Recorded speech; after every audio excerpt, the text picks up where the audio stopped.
I guess we should start with the Venezuela. No, actually, no, we won't. Yeah, we can. 'Cause I feel like that's going to lead us into where we are, actually. So let me start with, because I'm going to be educating myself in real time here with you guys on this whole Venezuelan president thing.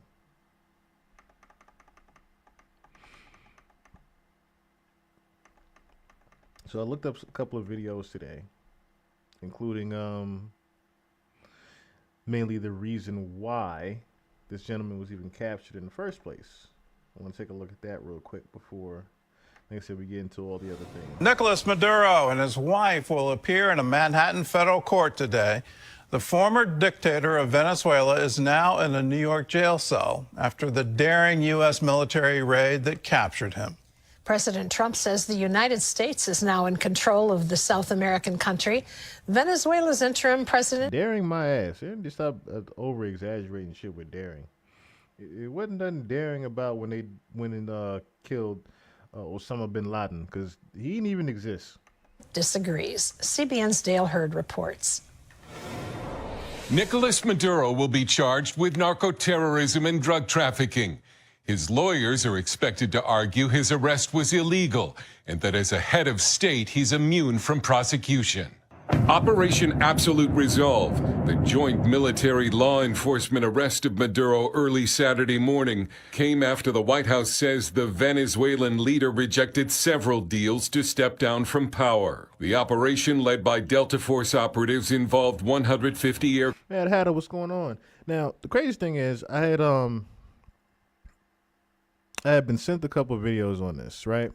And a couple of them were saying that this was planned. This was pre-planned, that instead of him stepping down from government, he pretty much just planned to get caught and arrested.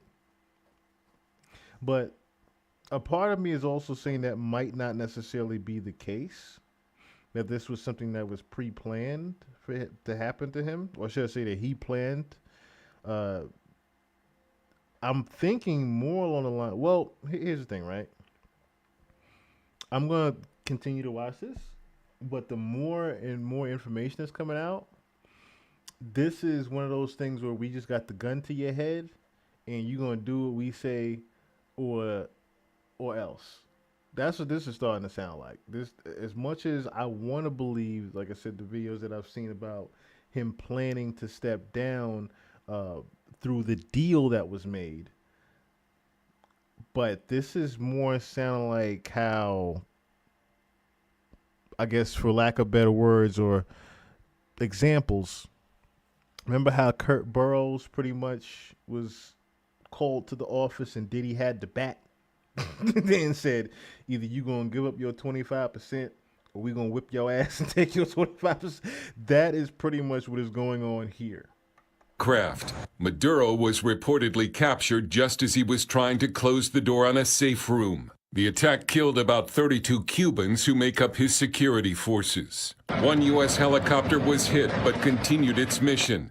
U.S. officials say about a half-dozen soldiers were injured in the operation. Venezuelans around the world celebrated. Some Democratic leaders called the arrest of Maduro illegal. It's a violation of the law to do what they did without getting the authorization of Congress. The president says the U.S. is in control of Venezuela. We're in charge. Have you spoken with her? We're in charge. But it appears Venezuela's interim president and other officials of the Maduro administration are in control. Delcy Rodriguez is a longtime ally of Maduro, and at first she demanded he be returned, but then struck a more conciliatory tone after Trump threatened a stronger response. Untangling the corrupt Venezuelan government could be very complicated. The Venezuelan military has long been embedded with Cuban officers. Venezuela is allied with Iran, even welcoming Hezbollah operatives, as well as the Russians and Chinese. 8 million Venezuelans fled the nation under the rule of Maduro and Hugo Chavez. 3 million are in Colombia, where Chuck Holton is watching the border traffic. Every other time I've been to the bridge behind me between Colombia and Venezuela, it's been the scene of absolute chaos, mostly Venezuelans trying to flee their country and get across into Colombia. And I wondered if coming back this time, now that Maduro is gone, there'd be Venezuelans heading back home. But that's not really the case. As a matter of fact, there's probably more journalists on that bridge right now than there are Venezuelans. That's because the Venezuelans say, while they're very happy that Maduro is gone, the regime is still in place, and they're not going to go back home until they know that they can do so safely and not be under the thumb of what's left of the Maduro regime. Some experts believe Venezuela may have as much as 6 times the oil reserves of the United States. Hugo Chavez ran U.S. oil companies out of the country, and its oil sector is now operating at just 18% capacity. And supposedly that's what the deal is about. Pretty much they're giving up their percentage and their rights to this oil. That's supposedly what this whole thing was about, and the pre-planning of him being caught or whatever is because he actually made a deal with Trump in the U.S., and to make it seem like he did not, he's making it seem like he got arrested in its place. So, like I said, that's just what the whispers are saying, that because of the ownership that he had over this oil and the land, he ended up doing a deal with Trump to where he would get caught and arrested and turn himself in, so to speak, allow himself to get caught, I should say, and get arrested in return of this deal here for the oil. Trump wants to revive it for the benefit of both countries. Venezuela right now is a dead country. We have to bring it back, and we're going to have big investments by the oil companies to bring back the infrastructure. New Venezuelan President Rodriguez now says she wants to work with the U.S. Trump has warned the U.S. could launch a second strike on Venezuela, quote, if they don't behave. Dale Hurd, CBN News. Well, CBN chief political analyst David Brody joins us now for more. So and we're not going to play the video here, but they already said a couple hours ago, Trump said he's not, that the second wave of attacks is not even going to be necessary. I was going to play that video, but it's no need to. But he said the second wave of attacks is not even going to be necessary, which that, again, speaks volumes to what we were just talking about, where if you don't even feel like a second wave to take out the quote-unquote leftover regime is necessary, then it just goes to show that maybe a little bit of this was actually planned to happen, you know, from the get-go. Now it's becoming more and more evident that this might have been planned. Administration's calling this a law enforcement operation. What's the bigger picture? Well, they're calling it a law enforcement operation because they believe, and they have said, that Nicolas Maduro is a narco-terrorist, that he's not the leader of Venezuela, he's not the president of Venezuela. He can call himself that. Others might recognize him inside the country. Well, clearly inside Venezuela, they recognize him as that. But the United States did not. And so, therefore, it is a law enforcement mechanism or an actual enforcement. And that's where they're going on this. So Gordon, I think that's why you continue to hear Marco Rubio and others continue to say that. And clearly, that'll be the case going forward. Well, is this a case where, you know, if you break it, you own it? You know, I'm looking at the new Venezuelan leader, you know, Delcy Rodriguez. Her father was a leftist guerrilla. I mean, he kidnapped an American businessman. He died under torture in police custody. Her and her brother are very influential. She's not just, she's the vice president. He's in charge of the legislature. And they both seem to be deeply embedded with Hezbollah and some Lebanese businessmen who are trying to control a great deal of the economy of Venezuela. It just doesn't make any sense that you'd come in and say, okay, well, we've now won it in a lightning strike if you're not trying to deal with that deep corruption and the deep influence of Iran, Hezbollah, China, Russia in Venezuela. Aren't we now fully committed? Don't we really do need boots on the ground?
Well, we're about to find out the answer to a lot of those questions here in the next 30, 60, 90 days, probably within the next 6 months, definitely for sure. And then we can all reevaluate that. But Gordon, you're right on Delcy Rodriguez. Thank you for saying that. Swayze World, what's going on? What's going on? Okay, so I don't know where you guys didn't catch me at, but let me just read that over again. So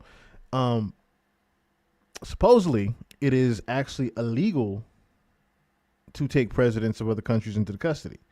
Now, apparently there's supposed to be some type of deal. I don't know if you caught me when I said this part. Apparently there's supposed to be some type of deal that Maduro had made with Trump to where he takes over the oil percentage. He takes over the oil, I should say, of the land in exchange for him turning himself in and stepping down.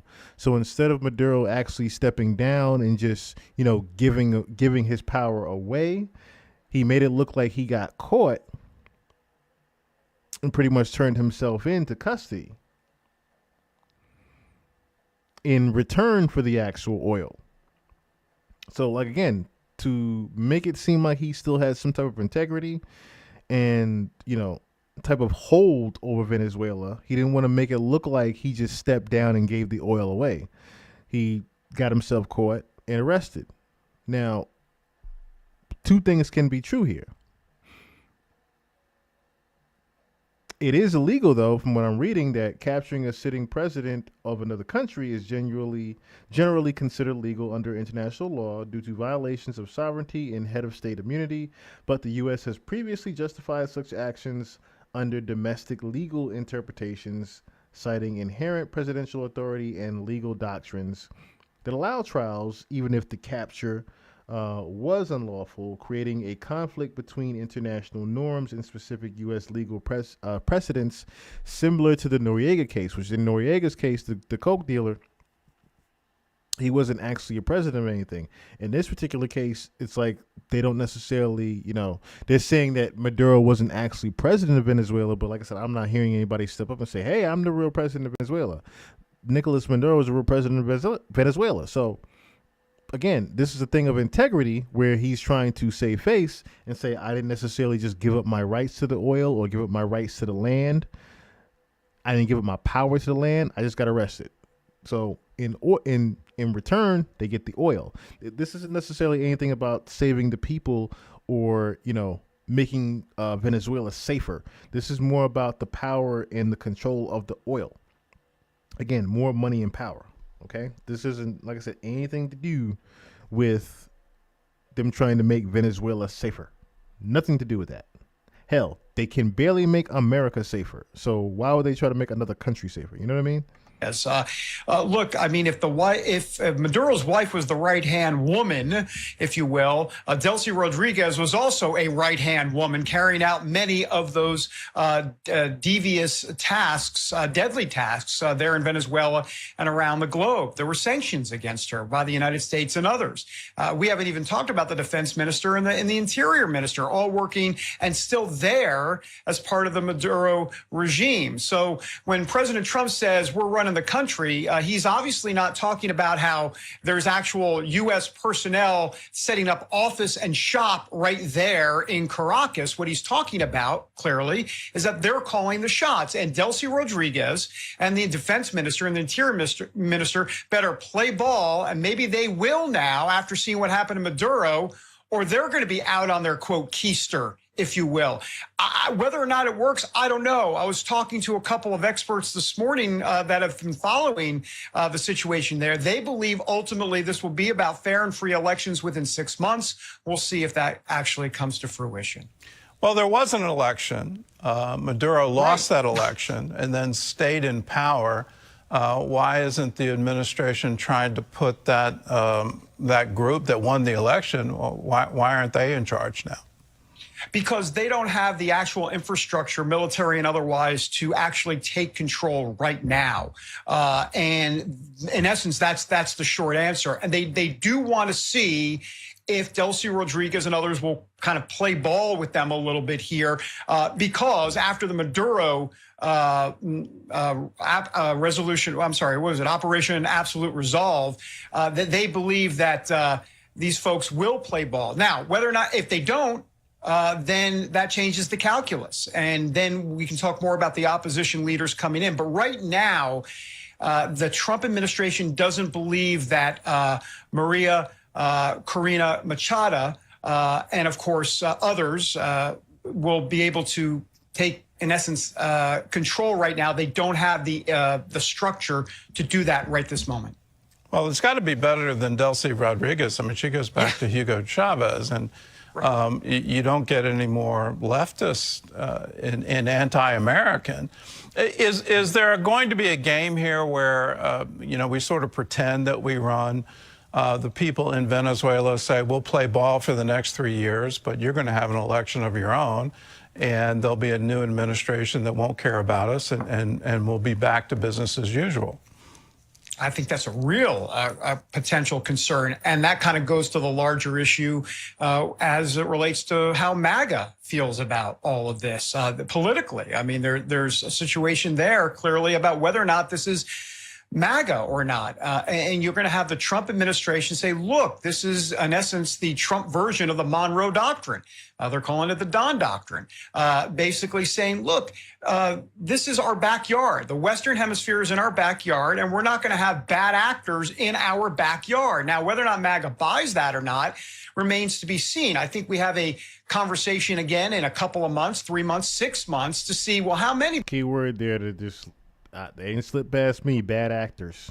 boots are on the ground. And if you're going to have boots on the ground, you're going to have to protect those oil refineries or the actual oil infrastructure, I should say, there in Venezuela. That's going to require United States troops. Well, how many? I mean, in Iraq, there were, about 250,000 troops on the ground back then. This is not Iraq. At least that's what the administration says. There's not going to be 250,000 American troops in Venezuela. At least that's what they say now. We'll see what happens in the future. But if that's the case, if this becomes drawn out, while it's not nation building and while they're not trying to say democracy, they're not trying to basically make Venezuela America. They're not doing any of that. They are, in essence, putting some boots on the ground. And the question is how many? And we don't know the answer to that. Well, if Iraq's a lesson for us, the oil infrastructure of Iraq has not recovered to this day. If Afghanistan is a lesson for us, 20 years of military boots on the ground didn't lead to substantial change. Are we going to see it? Let me give you another history lesson, and you took it all the way back to the Monroe Doctrine. Let's take it back to Noriega. It just seemed to be odd that the very same day, January 3rd, back in 1990, under Bush 1, it's almost identical operation, but a whole lot more military commitment in that operation. Are there any parallels there? And did Bush pay any kind of political cost for taking Noriega? Well, the political parallels are more in the charges that were brought up against Noriega and Maduro, very similar. As it relates to Noriega himself back in 1989, when George H.W. Bush gave the order to go in and get him, as you know, Gordon, I mean, Noriega was working with the CIA until he wasn't. And said at that point, no, I don't like your plan in terms of what I'm supposed to do. And then all bets were off. And also, let's remember, from just a military standpoint, this was such a precision strike. I mean, no American soldiers hurt, no actual equipment damage. Of course, in the 1989 invasion, when they took Noriega, 23 American service members died in that. So there's a difference. And see, that's another thing. It's like you got to pay attention to what they're saying. You see how he just made when Noriega got caught, niggas was going to war. Like, it was blood in the streets with Noriega. Wasn't no blood in the streets here. It was like, oh, you got me. You got me. Take me in. Take me in. Just take me in. You know what I mean? It was like a real a surrender. You know what I'm saying? So it's like, how is it that you have this big regime going on, where you have this big this big drug ring going on, and you were this easy to take down? You know what I mean? Like, what Scarface, like, drug dealer is going to just quietly go in and just say, "Hey, you got me." Like military ain't. I should say their military ain't trying to defend him, or he ain't had no security to combat with them, and like nothing. They just walked up in the house. Hey, time to go. What? You know what I mean? And like he just said, that wasn't the case with Noriega. That wasn't the case at all. It's like I said, what's really going on here? If it was just that easy to just capture Maduro. One other point to consider. President Trump continues to say, look, I get in and I get out. He talks about el-Baghdadi killing him, Soleimani killing him, Iran with the nuclear strikes. Okay, that was in and out. This is not in and out. This was in and out over the weekend. But now we have a ... portion of this, and that's the wild card in all of this. You mentioned Iran. I've got to ask, at some point in time, don't we have to recognize the theocracy is still in place? They're still killing their own citizens who are protesting their government. You know, you make declarations that if you do this, you're going to regret it. Are we looking at boots on the ground there? Potentially. I mean, you know, with President Trump, it's not just peace through strength, it's peace through action. And that's what we've seen with this president. But I think as it relates to Iran, and others can speak better to this on George Thomas and others, but it's the besiege over there, those Iranian citizen patrols that are in all across that country, that if they start to turn on the regime there in Iran, that will be the final death knell and regime change for sure in Iran. One last question on Delcy Rodriguez. What do you make of her saying this was a Zionist plot? That, you know, somehow or other Israel is behind the capture of Maduro? Ain't no somehow, they are. Whenever you see shit like this happening, it is because of look, have I not came on here before and said that Candace Owens and Charlie Kirk were Israeli agents? And that when Charlie Kirk shit happened, Candace Owens was just an Israeli agent that went rogue. And then all of a sudden, after she has this sit down with Charlie Kirk's wife, now she didn't shut the fuck up. now all of a sudden she didn't shut the fuck up, right? Oh, I thought you killed my friend. No, we still got him alive. We just made it look like we killed him to shut him the fuck up, the way we try to get you to shut the fuck up. And what happened? She shut the fuck up. Yeah, we'll join the long chorus of people that blame Israel for everything under the sun. So it doesn't surprise me. And so that's something that the Trump administration isn't necessarily going to not only buy, but even waste some time on, based on the fact that not only is it baseless, but the fact that they've got a few other things on their plate to do. Doesn't it really underline just how radical she is, and just she's bought into the Hezbollah ideology, the Iranian ideology? It just seems insane to me that a vice president of a South American country would make the allegation that this is a Zionist plot. 100%. And let's remember, that's why she first came out very strongly against what happened to Maduro. And then what happened within 24 to 36 hours later, she was talking about U.S. cooperation, because the U.S. is calling the shots. They will tell her what the next moves are. And by the way, speaking of next moves, let's remember, overnight on Air Force One, as President Trump was coming back from Florida, he talked about Colombia. They better watch out there in Colombia, and also Cuba as well. Not necessarily military force in Cuba, but Cuba, President Trump actually said that they are going to be down for the count very soon.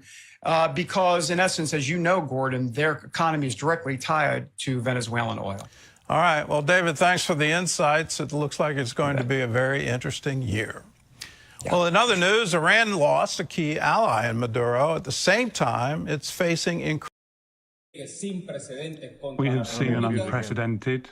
Okay. I wasn't muted again during that, was I? Okay. Just making sure I wasn't. But yeah. So now Venezuela, the military, all of a sudden now they're making videos and shit saying that, hey, we don't like the fact that you didn't capture our leader. Now all of a sudden the Venezuelan military is speaking up and saying, hey, we We don't approve of that shit. It's like, now y'all want to speak up? Where was y'all at the night that he got took? Deployment of forces against the Republic. It was premeditated. It was a form of military aggression which has resulted in the terrible consequences we see. We are greatly worried by the violence, the barbarity, the criminal action which has been brought against our sovereignty. Yesterday, the individual who represents the people of Venezuela as their president was abducted. President Nicolas Maduro Moros is the constitutional president, elected by the people for the term 2025 to 2031. President Nicolas Maduro is the genuine, authentic, constitutional leader of all Venezuelans. The free elections took place in this country in 2024. Direct universal suffrage resulted in a guaranteed, secure electoral process in the Bolivarian Republic of Venezuela, as has been the case for the last 25 years. So, we here in the Bolivarian National Armed Forces demand the immediate release of the constitutional president of the Bolivarian Republic of Venezuela. We demand his release. He has been abducted along with the First Lady of the Republic, Dr. Silvia Flores de Maduro. These acts have been carried out not only against the legitimate president of Venezuela, but also against a Christian woman, a woman of principles, who was also abducted, taken away in handcuffs. A brave, courageous woman. We call on her release, along with that of the president of all Venezuelans. And we call on the world, we urge the world to turn their eyes to what is happening against Venezuela, against its sovereignty, and against its constitution. At the same time, we welcome the immediate response that we've heard from the governments and peoples of the world, from all corners of the world yesterday, from all legitimate governments, with some exceptions. We heard a clear condemnation of this violation of Venezuelan sovereignty. The world recognizes what is happening as a threat to the global order. The world needs to be on guard, because if it was Venezuela yesterday, it could be anywhere tomorrow. These colonialist ambitions, which are being imposed in our country, the spirit of the Monroe Doctrine applied here in Latin America and the Caribbean, is something we firmly reject. We advocate peace, political dialogue, understanding, the respect of human rights and international law. That is our genuine desire. And the Bolivarian National Armed Forces has always been an institution that guarantees the democratic and constitutional continuity of the country. What would have happened if the previous institutions that had been in charge of the country continued to be here today. What would have happened if we had allowed anarchy and chaos to prevail? All right, so again, you hear what they're even talking about, right? As far as the colonism, the U.S. colonism that they're trying to say was going on. I've shown you guys Project Bluebeam, right? One of the main goals of Bluebeam, or should I say the actual goal of Bluebeam, is the one world monarchy.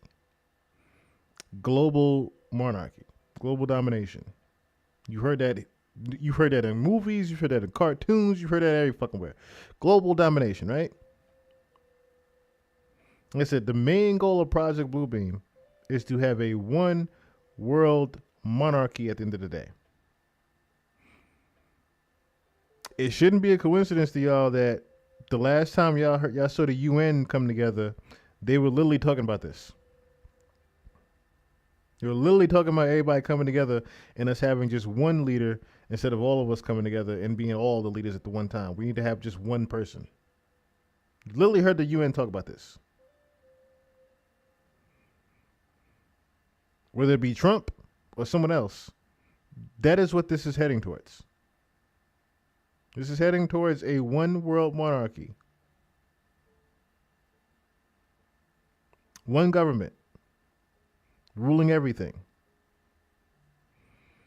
Now, there are some orders that, of course, are not with it and some that are with it. But there's a good 80, I would say right now, there's a good 75% to 80% that are with it behind the scenes. Order out of chaos is what you were seeing with the war. Or should I say the wars that are to come. That's what order out of chaos is pretty much. I knew it, conceptus. But then you have, for example, right? You have the citizens of Venezuela who feel very differently about what's going on. As the helicopter carrying detained Venezuelan President Nicolas Maduro touched down at a heliport on the west side of Manhattan, Joanna Martucci, a Venezuelan American who fled her native country over a decade ago, was brought to tears.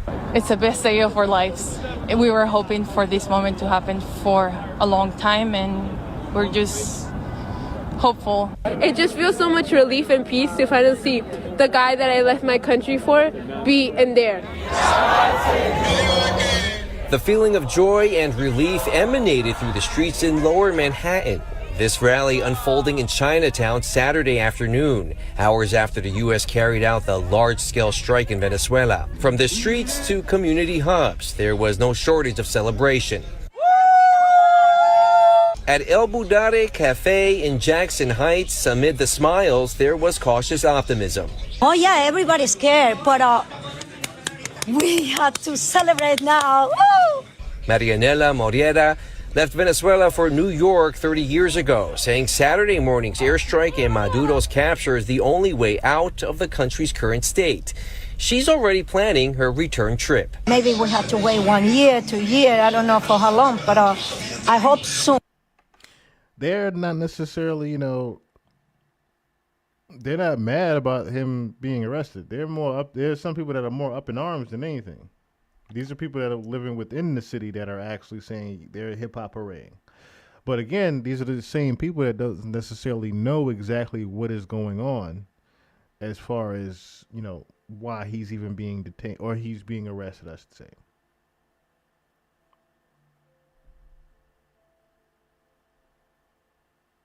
Estamos tratando de preguntarle a venezolanos cómo se sienten con toda esta situación del país. No, gracias. Sin palabras. ¿Por qué cree que la gente no quiere hablar o quiere, como en su caso, pues que sea solo anónimamente? El miedo. Fear is always in the mind of Venezuelans, especially living under an authoritarian rule. ¿Y el miedo a quién? Prefiero no hablar.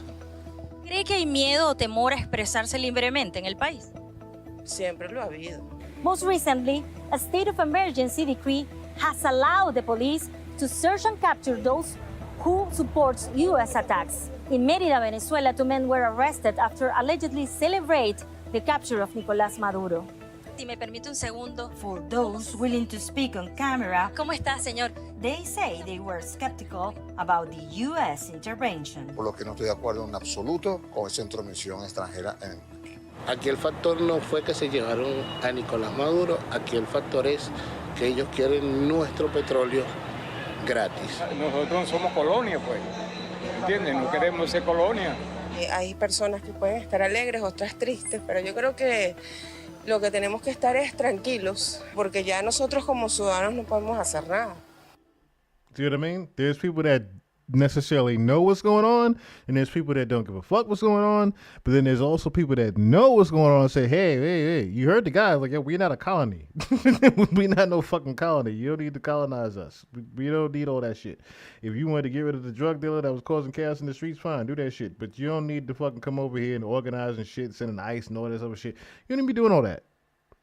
We don't need governing. You clearly hearing the people in the streets. We don't need governing. We just need to try to make it safer over here or whatever. But like I said before, that was never the intention in the beginning. This was never about making things safer for anybody. You know what I mean?